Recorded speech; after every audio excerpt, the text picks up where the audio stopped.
Wrong hole. That's what she said. All right, test it. Now it sounds like it's really loud over here, though. Yeah. Yeah. Wrong Hey, how are hole. you?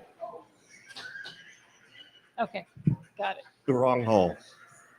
Sorry, folks, wrong hole. All right, folks. Thanks for tuning in. Woo. Unfortunately, we had no sound for the first 5 minutes, so everybody missed my ghost story. But everybody, here's the problem now. Because we have a PA, everybody here could hear us. Everybody heard my ghost story here. Right. Well, thanks for letting us know, folks. All right, she needs to turn, but you need to turn it down, Tammy, because it's like Yeah, you got to turn it down on your Right. device. If you're on set, you got to turn it down on your device. Excellent. Okay. Hi, everyone. Now we can start all over. Yeah. Sorry it's so dark. We were talking about daylight savings time, and because it is light outside, now it is dark on the set, and we will have to rectify that with a ring light or something. Yeah. Joe Rusevich says that's the best you've ever sounded. Really? Yeah, because he couldn't hear couldn't us. hear.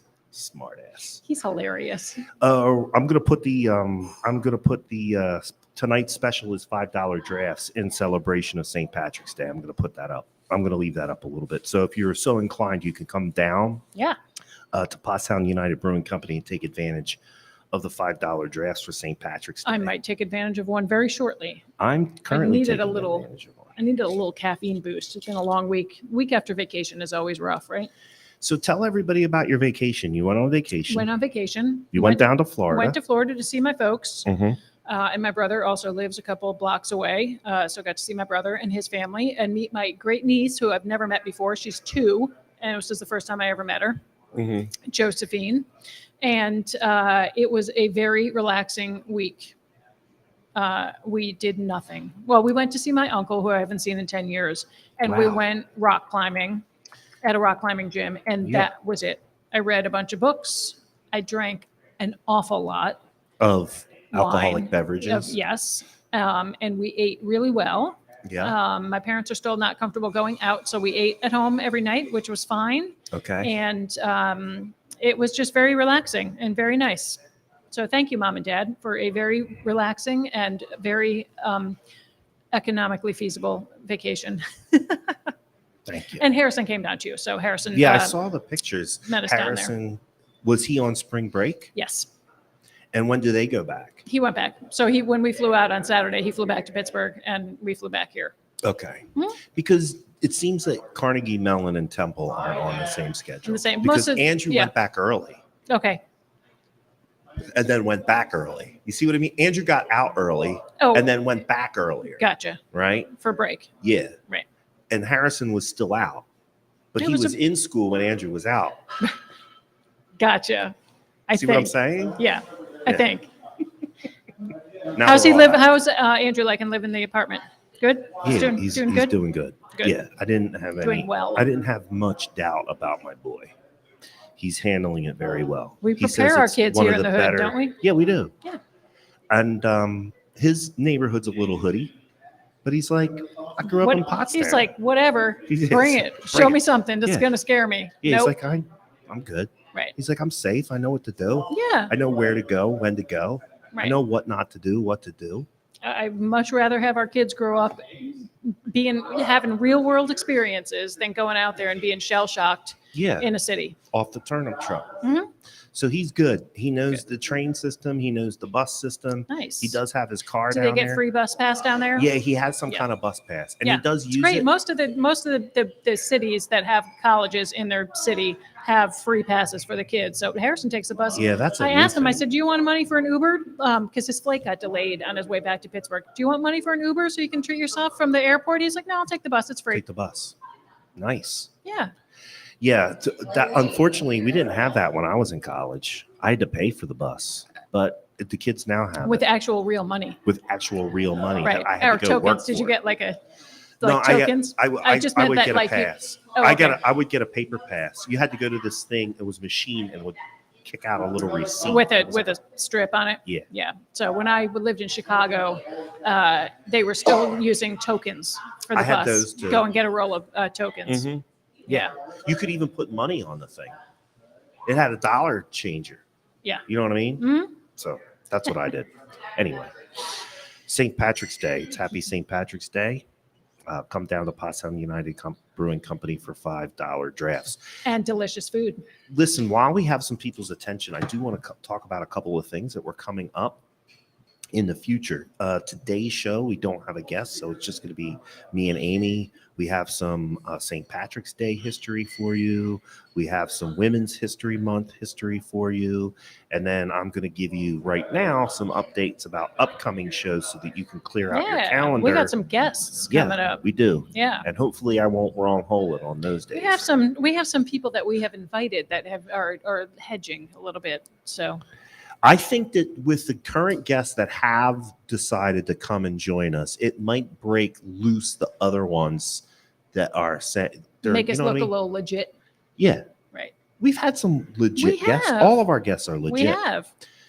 Politicos and whatnot. So now that you're saying that. I see that Paul Friel, our friend Paul Friel, is running again. Yeah, and I have invited him to come on the show when he wants to. We'll give a $5 a platform. We will. And with the redistricting, that district is no longer going to cover the borough of Pottstown, but it does cover Fiberland, which is Pottstown. And we like Paul. He's a good guy. He's good. He's a great guy. Yeah. He's running on some very pragmatic platform, infrastructure, education, environment. Get busy, Pottstown. Remember, he coined that phrase. Get busy, Pottstown. So I saw one of his ads the other day. He was talking about doing some road repair over there in South Coventry. There's some roads that need work and things of this nature. So that's what he's running for. I can get behind that. I can too. I don't think that those three issues should be partisan. Unfortunately, they are. I don't know why. I don't Ridiculous. either. But they are. Right. But I don't see why they should be. That's all I'm saying. So along those same lines, Joe Cerisi is going to be joining us next Thursday. We love Joe. At 6:00. Excellent. So tune in to see Joe, hear Joe, communicate with Joe. The chat platform is open every time. You'll be able to ask him questions, comment on the things again this year already? Yeah. Already? Because last year he didn't have to run. So this year, every 2 years. Dang it. Yeah. That seems like such a short term. Yeah, it really it is. Like you barely know, you're barely getting your feet in there, right? Well, think about it. Paul Friel came and joined us on the deck and talked about his platform. All right. And then shortly thereafter, Joe Cerisi came in. That was 2020. Yeah. It seems like it was just yesterday, right? It doesn't seem like we've been doing this for 2 years, Matt. Yeah. 2 years next week. So that's another It's announcement that we have to make. In addition to Joe Cerisi coming on, it's our 2-year anniversary of Porchcast Pottstown on the 24th. Yep.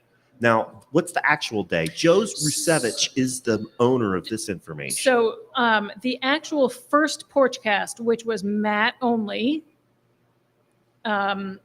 was the 22nd. Because remember, I took that screenshot and I sent it to you. Okay. Where are you? Joe knows it. He had the date the last time, and I'm screwed it up. So it's the 22nd or the 23rd? I'm pretty sure here it is, right here. Today was the first episode of Porchcast, so March 22nd. The 22nd. So that was you. Yep. On your parents' front porch. Yep. By myself. By yourself. With my cell phone. Yep. Before we even had all of this fancy dancy equipment. Yeah. And then I think it was maybe like 2 days later or something that I joined you. Yeah. So, but we will be a day later. It was just one day. It was just one day? Mm-hmm. Okay. I'm so pretty sure. So the Matt and Amy show started, I believe, on the 23rd. Okay. So then the 2-year anniversary. We're just calling it Thursday. We'll be celebrating on it. The air. Yeah, we'll be celebrating on Thursday. And we're going to be here at Pottstown United Yes, Brewing please Company. come down. I will make sure that there's some kind of special. Something will be special. Something. Right. Will be special next Thursday for the 2-year anniversary. And then Joe Cerisi will be coming in to talk a little politics with us. Well, that's very special, and it's in and of itself. And it is special because even though we didn't intend the show to be political, it certainly has been a vehicle for political thought and theory and discussion. Yes. Which is fine with me. Yeah. I mean, we had a lot of air to fill back in those early days. Well, and there was so much stuff going on, too. You know what I mean? A lot of important topics and things that were really having an impact on the community. It really kind of seems like a dream. Like, it's so like No, those it's early surreal. shows, I right? think Surreal. That's what I mean. And, like those Yeah. early shows, with, like in my kitchen with Harrison making his mac and cheese in the background, and Yeah. like that. That's like it feels very surreal. I was like crawling out of bed at like 8:30, 9 o'clock, getting some notes together, and then Right. dragging all the stuff across the street. Yep. Yeah. Hey, I saw Kev the other day. How is Coffee Smith doing? Coffee and Smith, Mr. Sticky. they're doing very well. Yeah. Very well. So he's getting married at the end of April. Wow. Congratulations. And but Mr. Sticky's is going very well. Mhm. For those of you that don't know, Mr. Sticky's is over in the Grove. It's Heritage Drive, whatever that shopping center right, is. Yeah, it's right at the entrance to Heritage Drive. It's where the Jeep dealership used to be. Right. So you turn left at the old Jeep dealership. Correct. Down to what I call Dentist Row. It's like all those dentists Right. down there in Heritage Drive. So there's that little strip mall at the front where there's the pizza place, and Mr. Sticky's is in there. He said they're doing really well. They have looks like they're slowly expanding their food offerings, and they have a lot of drinks, a lot of coffee drinks and shamrock shakes and that kind of stuff. Cool. So he said it's very, very busy, and they are selling a lot of coffee and coffee-based drinks. So he's doing really well. Nice. Very happy. Good for him. Yeah. I feel like we helped him get started. We spawned a little baby. He did. Remember, he was first brewing he was Yeah. roasting the coffee in his house. Yes. And then he had to look for a place. Right. He did that all Yep. on the air. Yep.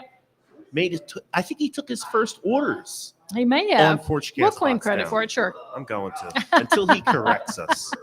He does check in from time to time. Yeah. So anyway, congratulations to Kevin and Coffee Smith and his business, which is I mean, that was a positive thing. He took his stimulus money and started that business. Yeah, and he got laid off from his job, which he hated. He Right. hated the job. He Yep. got laid off from the job and was like, you know what? All right, it's a win. I'm going to do my own thing. Yep.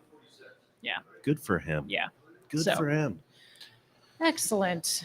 So All Joe right. Cerisi's on the 24th. Yes, and then what do we got after that? 2-year anniversary on the 24th. Yep. On the 31st, we have Mick Markovich from the Pottstown Police Chief. Department. Chief Mick Markovich. Yeah. So when you were on the police force, When I first started, I believe he was a corporal. right? And then became a sergeant, Right. like very shortly after. Was is a detective something different? No, there's no detective's not a rank in the Oh, Pottstown okay. Police Got it. Department. It's just a job description. Got it.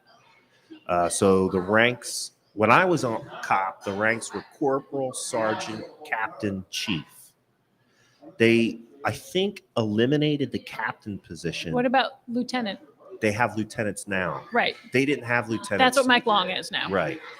They probably should have had lieutenants before, but they didn't. Mhm. Because it didn't make sense that it's jumped from sergeant to captain. Usually there's an intermediary in Right. there, a lieutenant. Yep.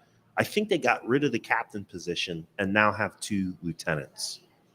So it now goes corporal, sergeant, lieutenant, chief.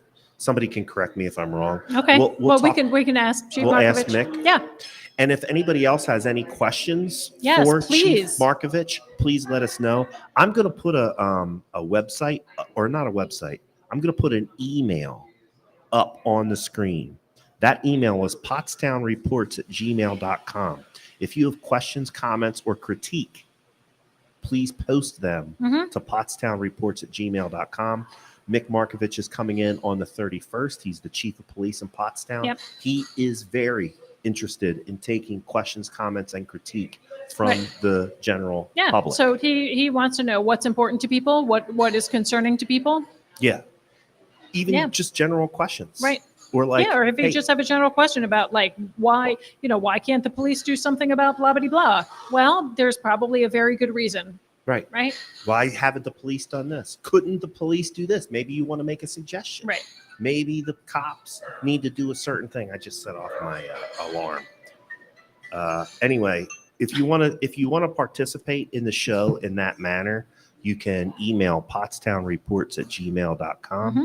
We're going to send any questions, comments, critique that we get from the audience to our guests from that Gmail address. Yeah, so we can have some same thing talking would points. go for Joe Cerisi. Sure. If you have something that you want to ask Joe Cerisi or Right. say And- to Joe and Cerisi. Joe will be our representative. Correct. For the entire borough of Pottstown. The entire borough of Pottstown, covered by one representative. Speaking of political stuff, I do have an update from Emmanuel. I'll just share that now instead of waiting. Thanks for tuning in. Yeah, Robert Emmanuel Bickelman. wanted. So Emmanuel was our most recent guest on the show. Yeah. And where can I find his update? He's having something this weekend. He's running for the 24th Pennsylvania Senate District. Yes. He is one of the Democratic candidates Okay. for Currently the 24th held Senate by District. Bob Mensch. Mensch. Who is a Republican. So who's the other? I don't know. I don't know who the other. It doesn't matter because I'm not voting for them. The other Democrat, right? So Emmanuel Wilkerson I'll figure it out. is having a. He needs to get 500 signatures to even get on the ballot. Okay. So he should be able to get that though, right? Sure, no problem. So he is having a petition event Sunday at 12 at the Metro 100 Diner. And so that is from 12 to 2. He is also doing a door knocking event on Saturday. Let me give you his email. So Sunday is at the Metro Diner from 12 to 2. And I have his door-to-door campaign in Pottstown on Saturday. I can do you better, Amy. I already put his .com up on the screen. Oh, okay, so great. People can see it. Yep, and you can also go there to donate money, and if you want to help with the campaign, if you want to help him get on the ballot. So he does need 500 signatures, which I cannot even imagine would be an issue for him to get. I bet you can't guess what his .com is. EmmanuelWilkerson.com. Yes. Easy enough. And I just typed in the first 3 letters, and it came up in my Google search. Right. Yeah. So what I'm going to do is I'm going to cut and paste that, and I'm going to put it right in the chat so that people will be able to find it during the show or after the show. You'll be able to click right back over to that. Hello, Robert Bickelman. Hello, Kathleen Bortz. Thank you for tuning in, everyone. So since it is St. Patrick's Day, and again, because of St. Patrick's Day, they're having $5 drafts down here at Pottstown United Brewing Company. So if that's something you're into, please come down and support Pottstown United Brewing Company because they support us. They sure do. So because let us hog up a Patrick's table Day, right here all dang night. I did a little bit of research on my man St. Patrick, and I have a son named Patrick. So St. Patrick's Day, and my son Patrick is named after Patrick Avenue, which is the street that my Irish grandfather lived on. Really? Yeah. That's so cool. We're like, all right, we got to come up with a name. There's some method to the madness. What's his middle name? Matthew. Patrick Matthew Green. Mm-hmm. So St. Patrick's Day, or the Feast of St. Patrick, is a cultural and religious celebration held on 17th of March, the traditional death date of St. Patrick, the foremost patron saint of Ireland. St. Patrick's Day was made an official Christian feast day in the early 17th century and is observed by the Catholic Church, the Anglican Communion, the Church of Ireland, the Eastern Orthodox Church, and the Lutheran Church. So it's an official feast day in the Catholic Church. I did not realize Correct. that. Okay. The day commemorates St. Patrick and the arrival of Christianity in Ireland and celebrates the heritage and culture of the Irish in general. Celebrations generally involve public parades and festivals. There's a Gaelic word called Cayley.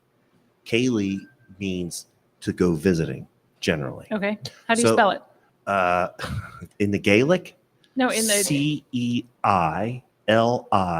Ceilithe, but it's pronounced Cayley. Kaylee. Cayley. Like my friend Kaylee. Got it. And it generally means to go visiting.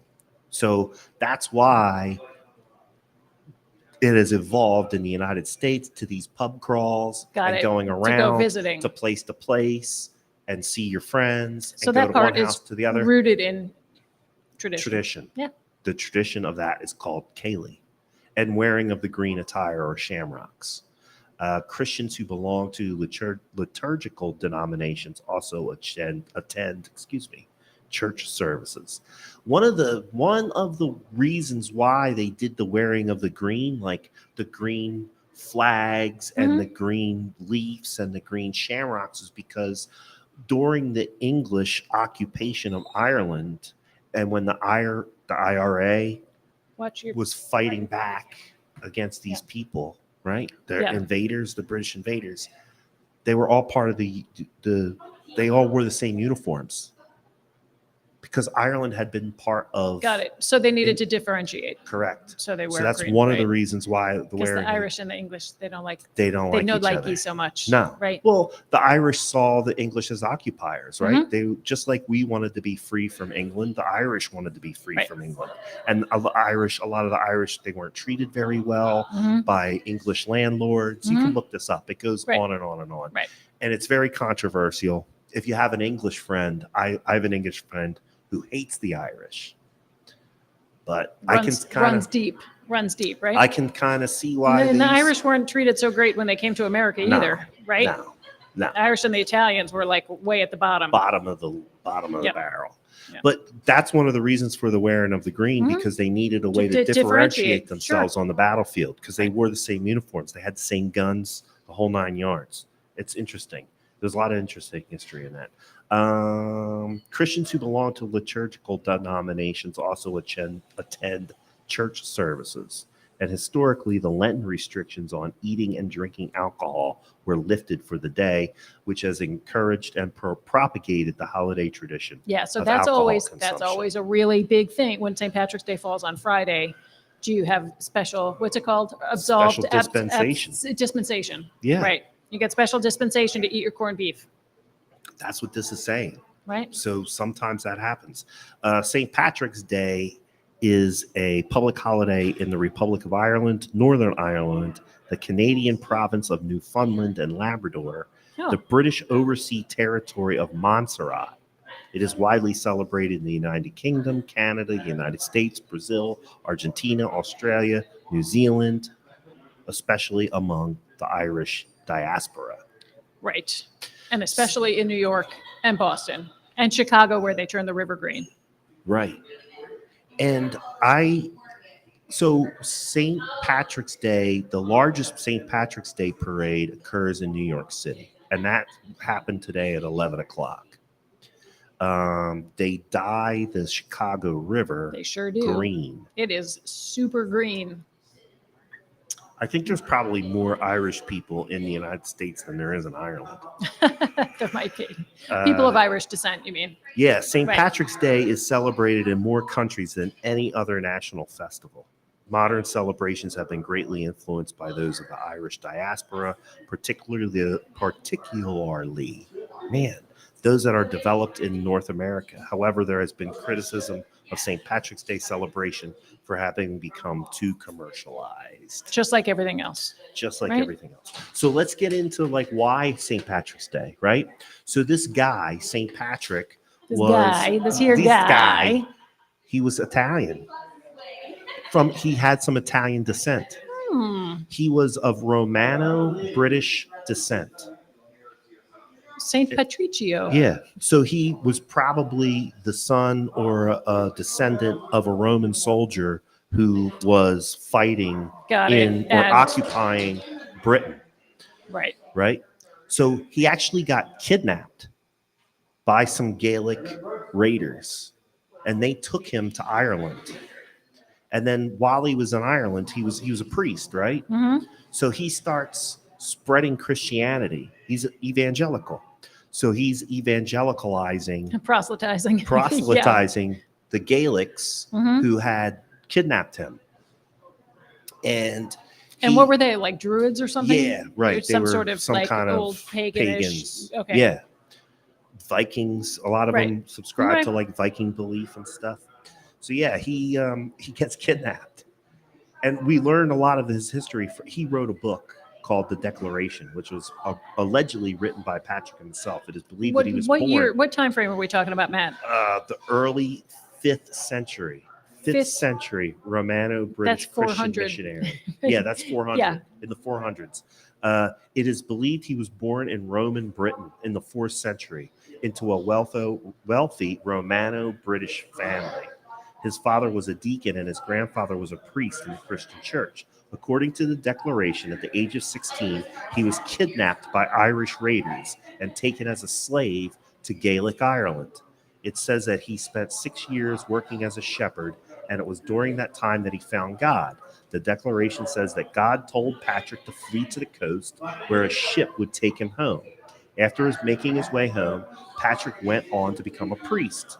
According to the tradition, Patrick returned to Ireland to convert the pagan Irish to Christianity. So he found his way home, became a priest, and then went said, back "I'm on going back." like a mission trip. Correct. Right. The declaration says that he spent many years evangelizing in the northern half of Ireland and converted thousands.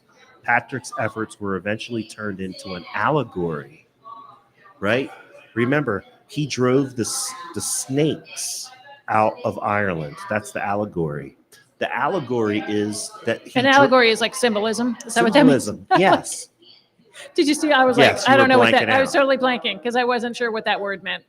So the symbolism smart, there man. is that the snakes Weren't actually symbolize snakes. the pagans that he drove, the pagan gods that he drove out of Ireland because he converted everybody to Christianity. Here's an allegory: is a story, poem, or picture that can be interpreted to reveal a hidden meaning, typically a moral or political one. So, got it.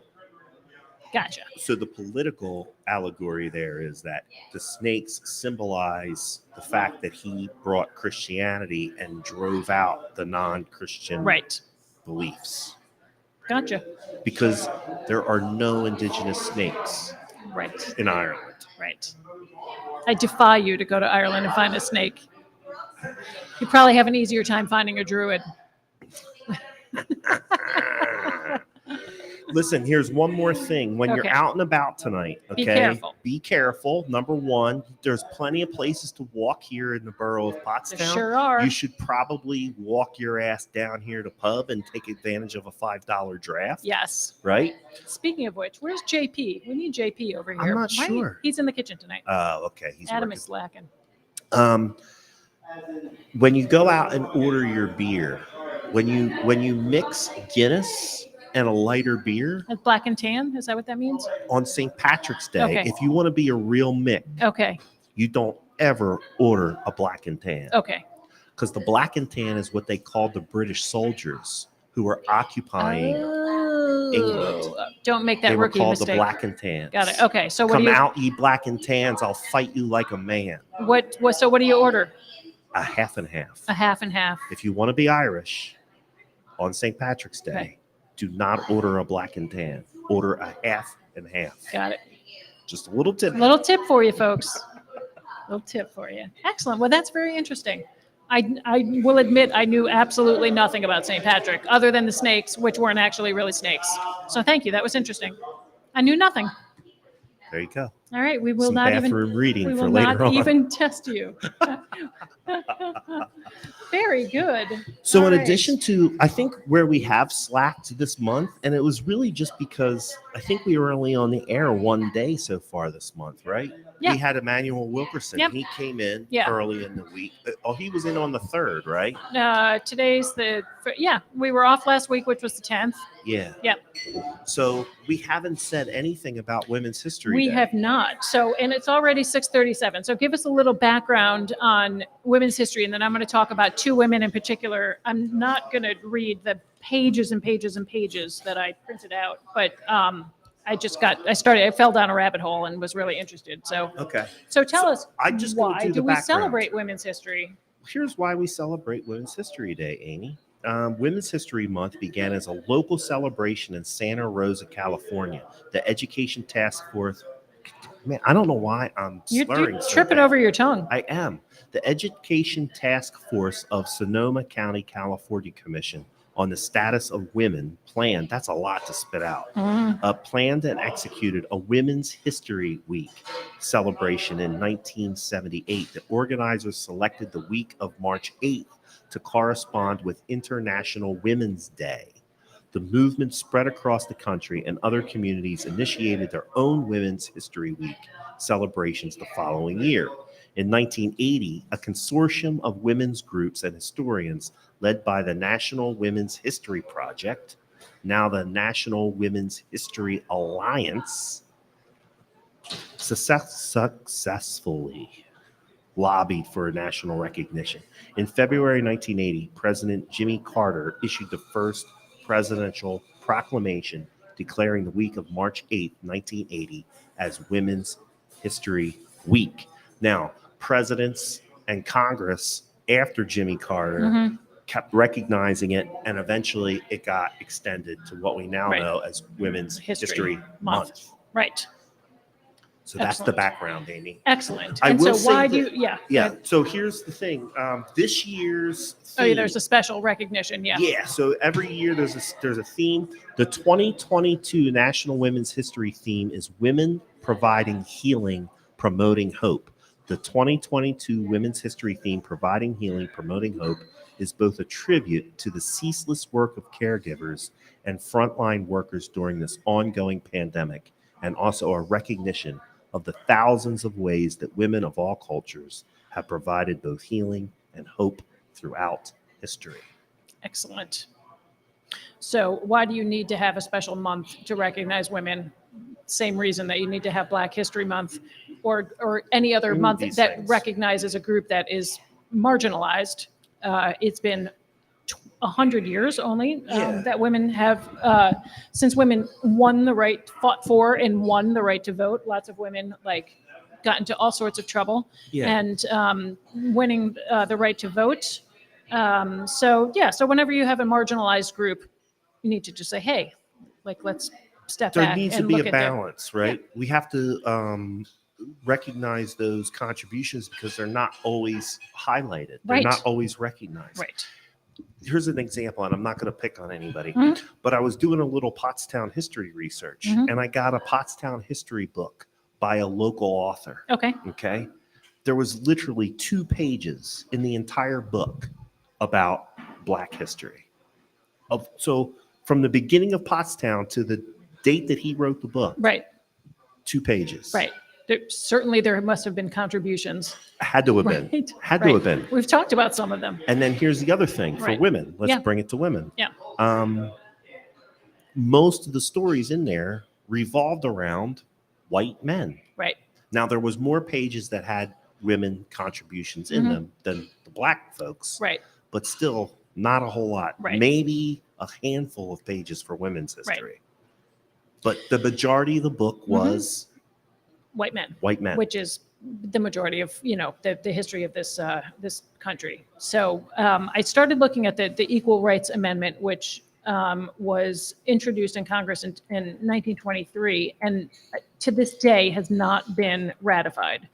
So the Equal Rights Amendment was introduced almost 100 years ago, and it has not been ratified as an amendment to the Constitution. The proposed amendment is designed to guarantee equal legal rights for all American citizens, regardless of sex.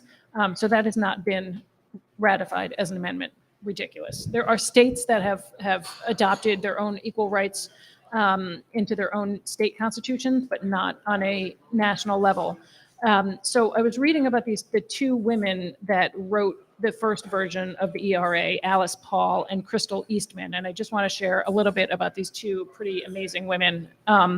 Dr. Alice Paul was one of the most prominent women's activists of the 20th century. She was ridiculously educated for a woman of her time. She graduated from Swarthmore. Then she got her master's in sociology. And can I have a cider? Cider, thank you. She got a PhD in economics from Penn, and then a law degree from Washington College of Law at American University. So she was tremendously highly educated for a woman of her time, woman of any time, really. And she became involved in the British suffragist movement, and then moved and brought that passion back to the United States after Elizabeth Stanton and Susan B. Anthony died. The suffrage movement was kind of fell off a little bit. And so she revived it and kind of breathed a lot of new life into it after those 2 women passed away. So she was instrumental in women's suffrage here in the United States and getting the vote for women. And went to a local college, I heard. She went to Penn. Oh, she went to Swarthmore and then Penn. And Penn. Yeah. So this is really local. It is, yeah. Yeah. I didn't even mean it to be local. But well, we got to find a way I to know. make it at Yeah, least thank you. Thanks, Pottstown-esque. Adam. So Swarthmore is in Montgomery County. right. Yeah. Well, there you go. All right. I see. I didn't even try.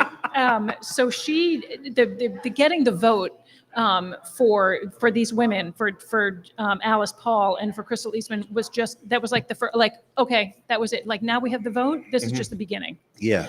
So she went on to continue her quest for full gender equality. And continued fighting for discrimination against women and introduced the Equal Rights Amendment in 1923. So she just was really a force to be reckoned with. The other woman that she wrote it with is Crystal Eastman, who's known as the ACLU's founding mother. Okay. I'm just going to read a little bit about her. And the ACLU is the American Civil Liberties Union, yes. For those that don't know. So she wrote a speech in 1920 called Now We Can Begin. Exactly that. Like, okay, now we have the vote. Yeah. Now we can actually get to work. Right. Now we can actually do stuff. Yeah. It's like Levi with his karate. Okay, now you have a black belt. Now you can really learn. Now you know the basics. Yeah, this is not the end. This is the beginning. Yeah, we're not. This is just the beginning of our fight. So as I read about her, which is interesting to me on a personal level because of what we do at our office, she was instrumental in workers' compensation law. Okay. And she introduced the first, so she also was a lawyer. She went to NYU Law School, and she was unable to find a position as a lawyer because she was a woman.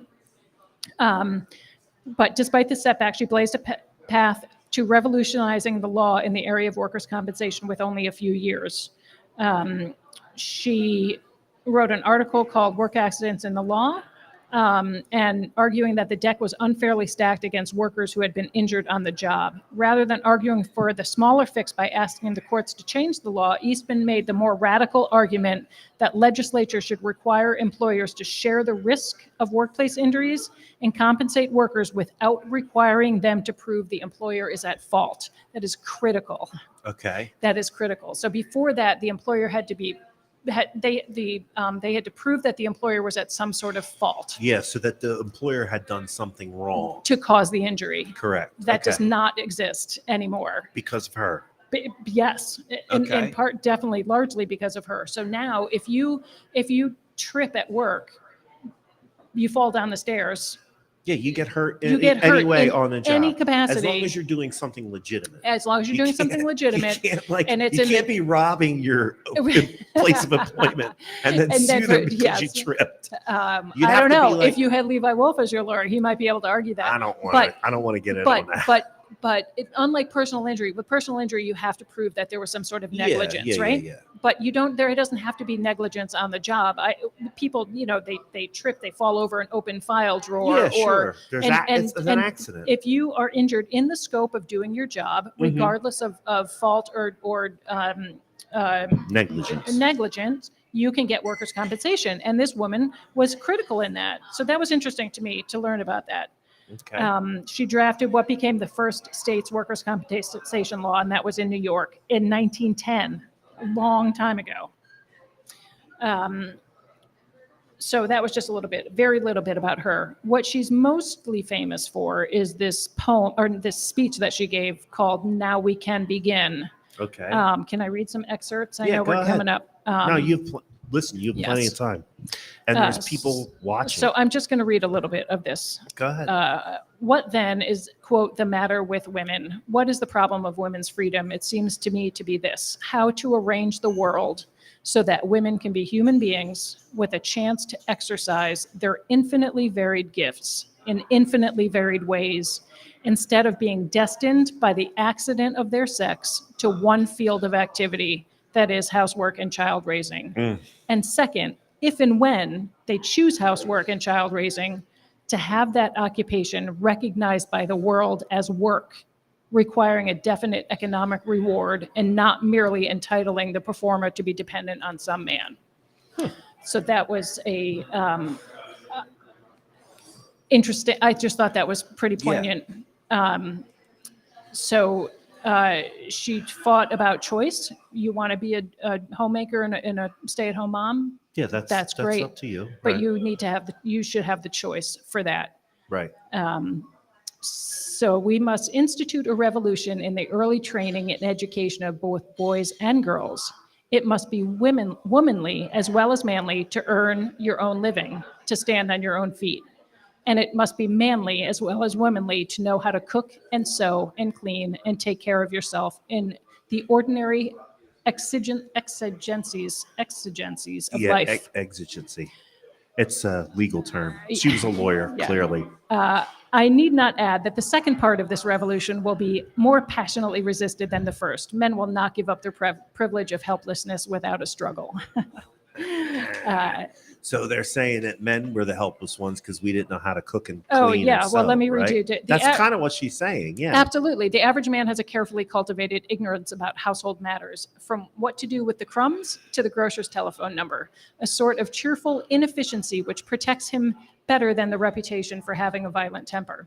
It was his mother's fault in the beginning, but even as a boy, he was quick to see how a general reputation for being, quote, no good around the house would serve him throughout life. And half-consciously, he began to cultivate that helplessness until today it is the despair of feminist wives. So, what year was she writing this? This was 1920. Okay. Yeah. So that is certainly not true in my household, but I think it is true in the generation before us, certainly. Yeah. Right? I think that men, and that is fine if that's the choice of the woman. My mom chose to stay home and be a homemaker and raise us kids, and that was her choice. And she and my dad had a teamwork. An arrangement. A teamwork. Yeah. My dad went out to work. My mom did everything else. That was their arrangement.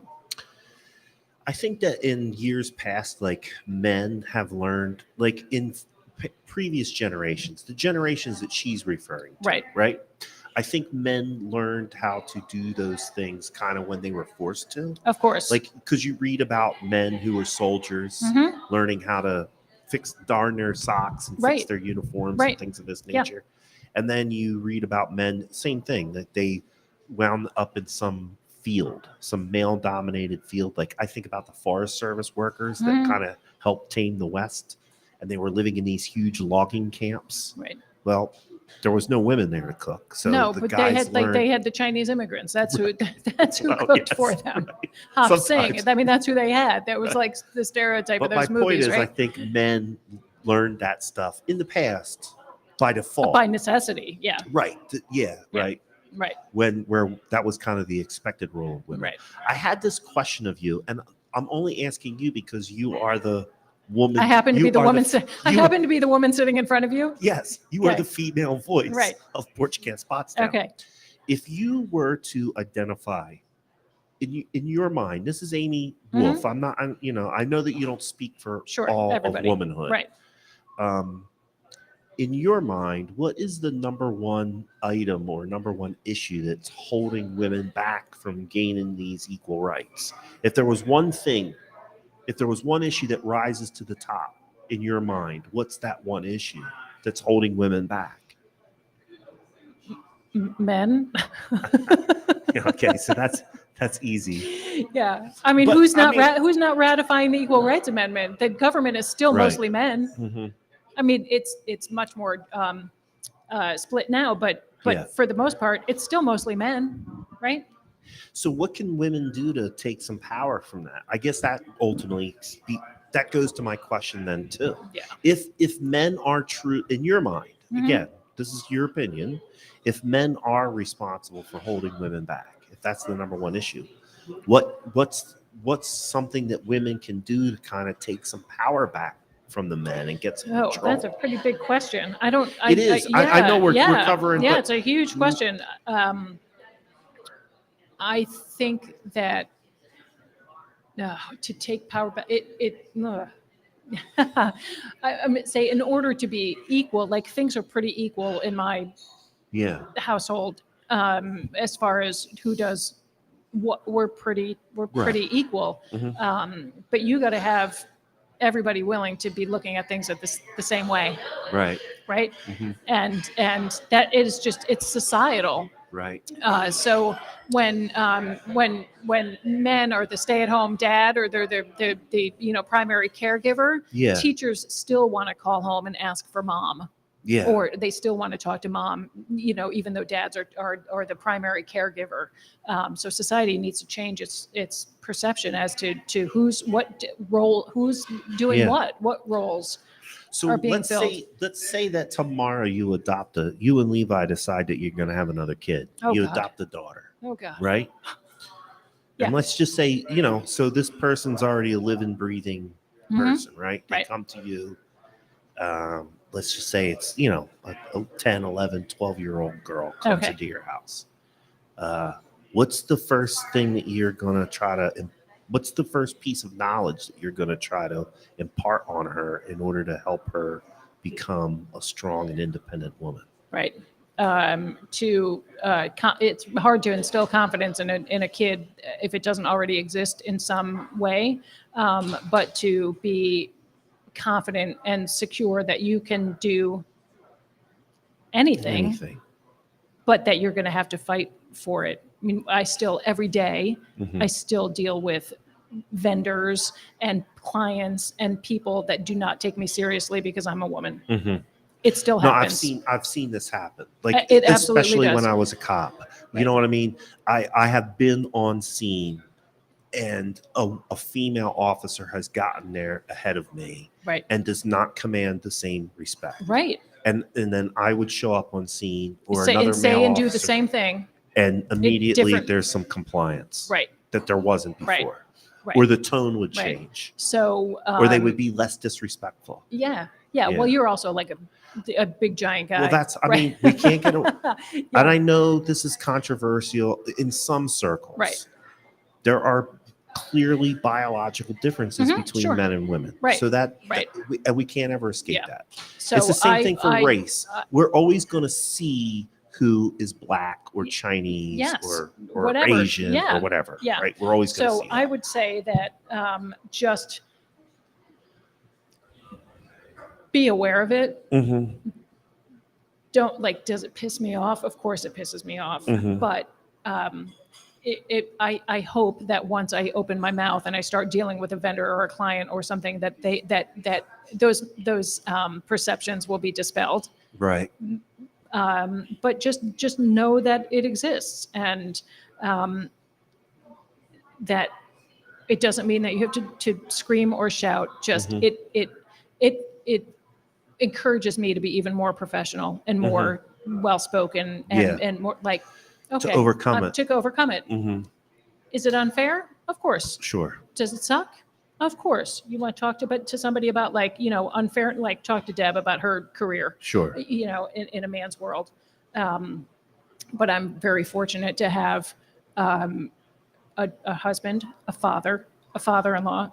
I'm surrounded by brothers that are really. They were encouraging to you. I would say that they are, whether they try to be or not, they're feminists just by the nature of being, seeing things equal. Right. Yeah. So I think when I hear you say those things, it reminds me of some of the conversations I had with my dad and my grandfather, and about what your work ethic has to be. Now, obviously, I'm not a woman, but as a black man, your work ethic has to be stronger. Right. Because any mistake that you make, is going to any be scrutinized. shortcoming is going to be scrutinized to the nth degree. Right. So I agree with you. I think women, Hispanics, minorities in general, any marginalized group, have to work 2 times, 3 times, 4 times harder. Right. Because we are scrutinized. Right. And there is definitely a double standard. Right. For sure. Yeah. Look at all the things that men can get away with in politics and in all, they can get away with a lot. And I listen, and I will say this, even as a minority male, I have more power than even a white woman. Right. In some than the pecking order circumstances. Yeah. Right. Yeah. I've seen it. I've experienced it. Yeah, And I think if men are going to be honest with themselves, if men are going to be truly honest with themselves, they've seen it too. Of course. Right? Yeah. Yeah. If they're truly honest. Right. So, yeah. So I guess the challenge here, the gauntlet, because we like to throw down gauntlets, is to our men that are watching the show, try to be more supportive of your woman. Try to look for those ways to experience some of the things that she might experience. And it doesn't mean you have to go out and fix it, because guys want to fix, we want to fix it. Yeah. It's not about the nail. But at least if you see it, you'll have some empathy for what your wife or partner or your coworker or friend is going through. Right. And that could mean more than fixing the problem, because she'll know that you're in her corner. Right. An ally, as they say. Yes. So look up the speech. It is Crystal Eastman, Crystal Eastman from 1920. It is really, really good. And what's the name of the speech again? It's called Now We Can Begin. And it was her speech of saying, okay, now we won the right to vote. Now we're ready to get to work. Right on. Now we're ready to get to work, because now we can vote, and we can, and women have a lot of power at the polls, right? Everybody wants that. Everybody wants that Karen vote. Well, think about how hard both parties, but especially in this last election, the Republican Party went after the white female suburban voter. Me. Yeah. Right. They wanted the soccer moms. Yep. I mean, and they weren't even hiding that fact. They were going, Trump went out on the platform and said, I'm talking to you white women from the suburbs. Right. They want that vote. Yep. When you hear candidates talking about that on the platform, that's power. It's a powerful, powerful voting block. So seize the power. Seize the power. Whatever that means. All right. So that's some good Oh my stuff. gosh. It's 7:00, and you know what? I haven't gone through my updates. We have more people watching now than we did before. I'm going to bust through my updates. What do you want? I'm going to try to give me the I'm going to try to say St. Oh yeah. Here's your St. Patrick's Day. I promised that I would try to say St. Patrick's Day in Irish Gaelic. So here I'm going to go. Yeah. Lá Isla Parak Sunadit. Lá Isla Parak Sunadit. Sure. Lá Isla Parak Sunadit. Happy St. Patrick's Day. There you have it. All right. Mike Murphy wants us to know. Sláinte to Mike Murphy. He's a Mick. Sure is. And we mean that with the most love. I'm saying that. Veterans Stand Down. Well, you can say it because you're half a Mick yourself. Yeah. Veterans Stand Down, Saturday, March 26th. That's always at Veterans Island from 10 to 12 for veterans at Veterans Island Memorial Park the last Saturday of the month. Saturday, May 14th, there is a cleanup at the Veterans Island from 8 to noon, Saturday the 14th of May. It's not that far away, really. Mike Murphy and I are working on a little project to try to help identify more veterans. And next week, we're going to be having a phone call with April Barr Casey from Cedarville Engineering. Great. Who is at least a very powerful woman in Pottstown. She sure is. But April has at least tentatively committed to use some of the mapping technology that they have at Cedarville in order to help create some grave maps. That's so that cool. We know exactly where the veterans are resting. That's very nice. We're going to work on that next week. Very Mike Murphy, myself, and April Barr Casey. Excellent. Memorial Day Parade coming up has been approved. So that is Memorial Day Parade, and I know he gave me the information on who's invited on that. We'll get to that because that's still a little ways off. But everybody should know there's going to be a Memorial Day Parade. Yes. Yes. Excellent. We'll bring you more details to come. Yes. Exelon has its STEM Academy for girls. 10th and 11th grade girls. So if you have a high school student in 10th or 11th grade, a girl who is interested in STEM, the Exelon STEM Leadership Academy is free week-long program. And you can just go to the Google and Google Exelon STEM Academy. I believe it is free. It is free. Each participant will receive an iPad to use for academy activities and to take home at the end of the week. That's like $1,000 an iPad. Yeah. Registration closes April 11th. So if you know a teenage girl in 10th or 11th grade, get on that. That looks really cool. We're getting a lot of that type of information from the school district, from Kelly Liebel, who's the guidance counselor. Yep. So if you live in Pottstown School District, you can contact the counseling office and get more information about how you can register your student. Camps and things like that. There's another camp. I think this is for littler kids. She's been sending out stuff. I mean, it's a steady stream of stuff. Right. This is the Hill School summer camp. So this is in July, but I don't know when signups are. Summer camps fill up really fast. They do. Yeah. So is that a Hobart's Run thing? Or no, is that it's a Hill. It's a summer camp. I don't know where this came from. Somebody sent me this. Okay.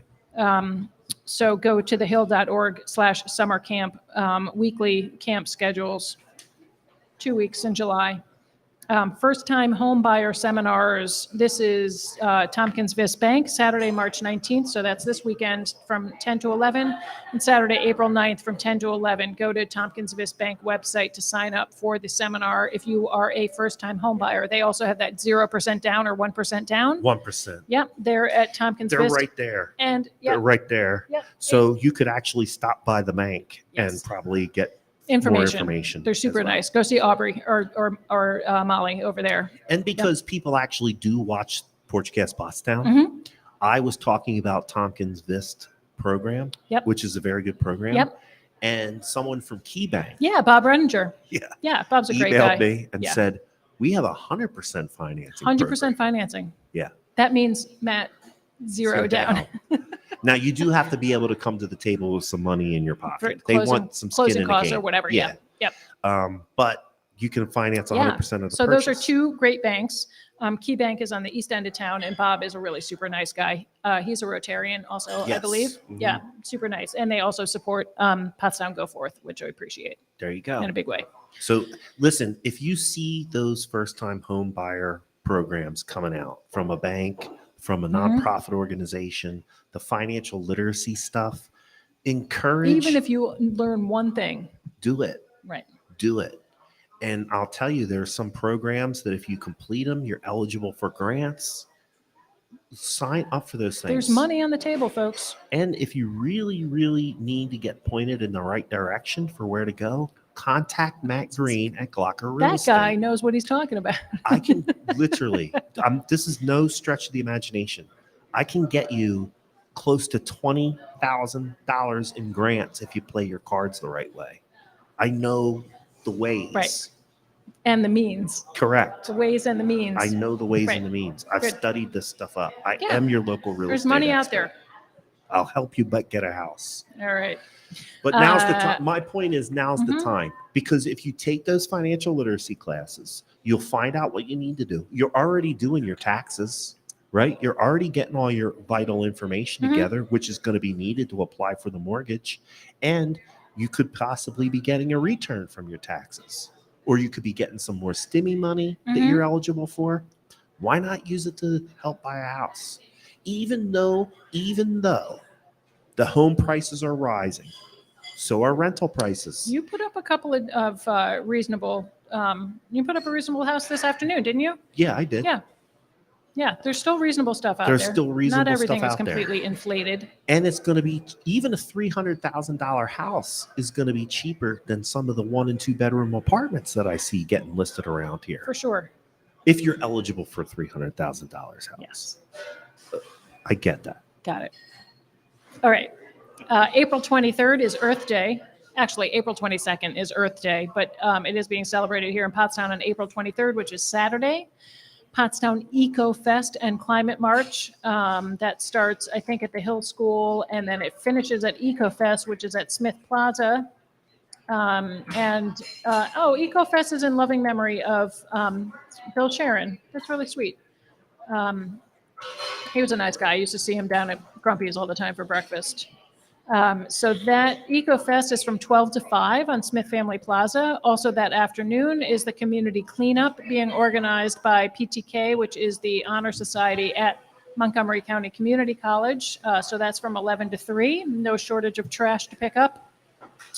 April 30th is Edgewood Eddie's Spring Art Fair and Cemetery Cleanup. If you are interested in being a vendor, I'm sure they might still have a couple of slots left. Contact our friend Bronwyn of the Fort. I think they're willing to take as many vendors as they can fit into that area. They got the space over there.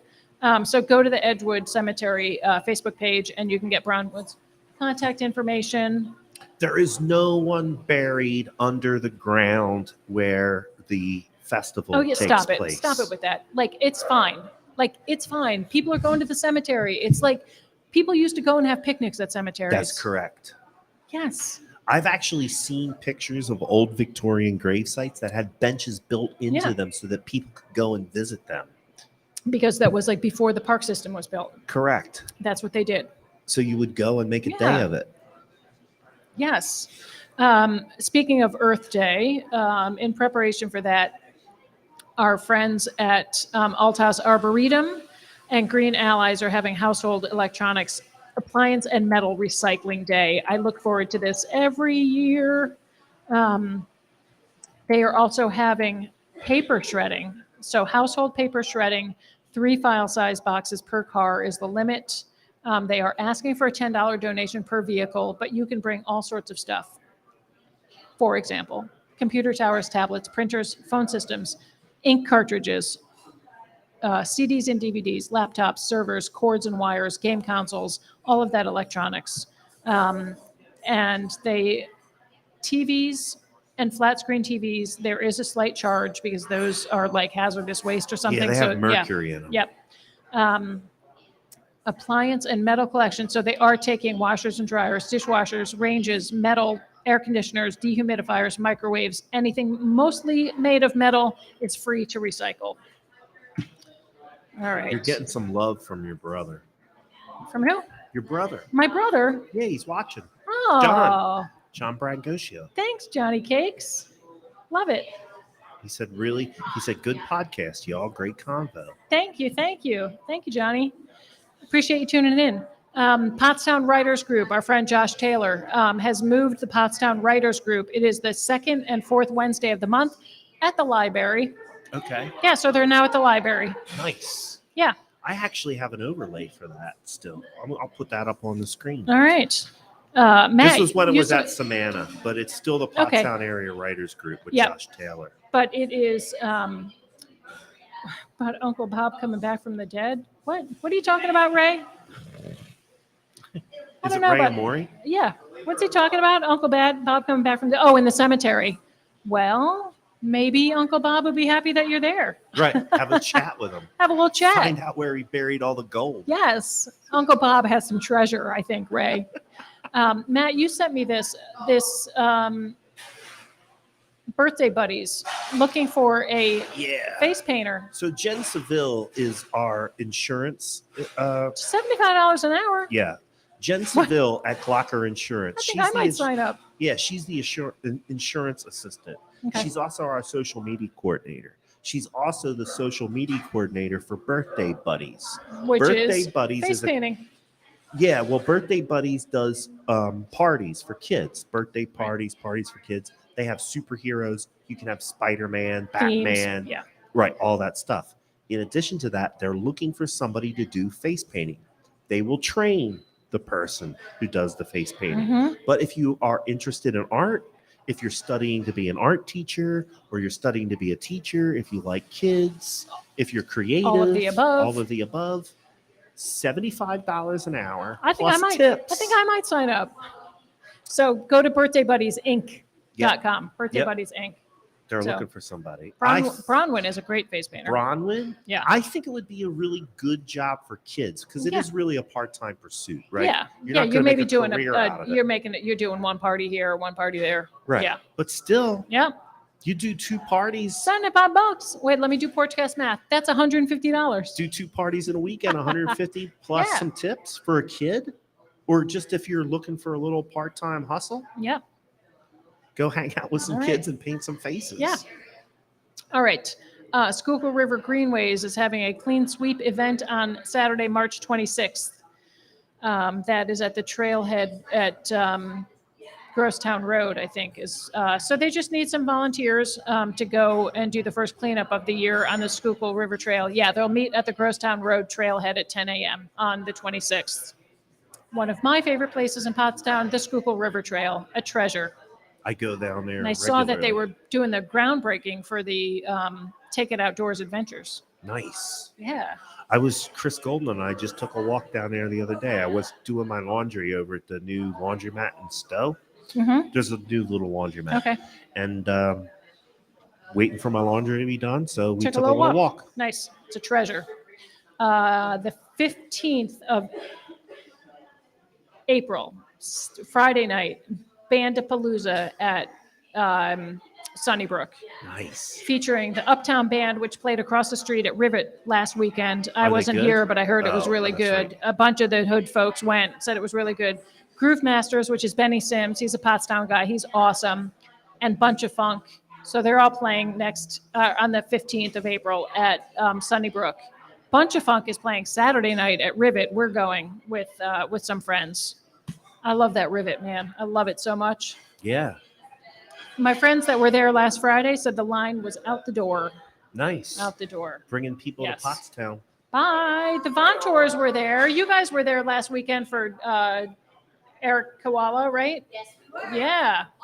Awesome. Packed. Music in our town is great. I know. I'm giddy. Giddy. See you guys. I love it.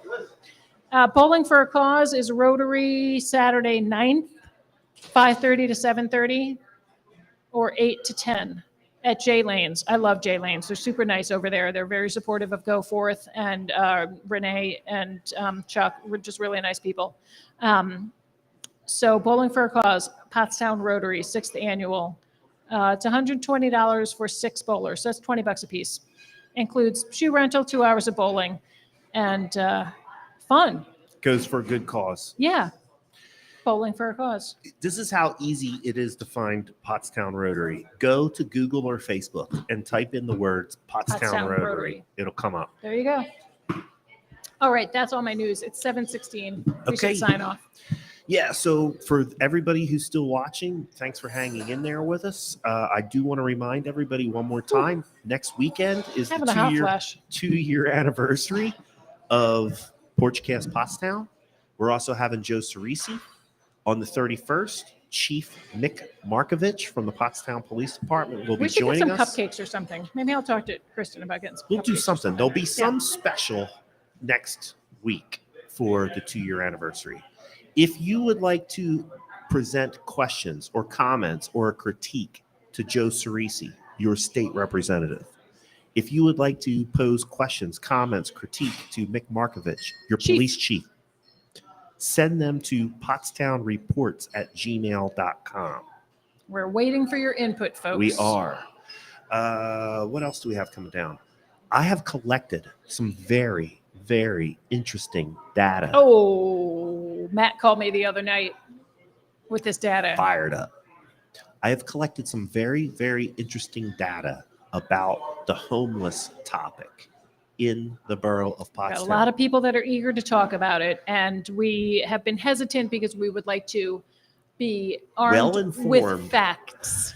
And I have some. It's a hot topic right now, folks. I'm going to tease you out because Amy and I have some work. We have some research to do. Yep. We have to collect the facts. We also need to think about who can come to the show and have a reasonable conversation with us. Right. Who's the right? Because there's a lot of different people that we could. Yeah.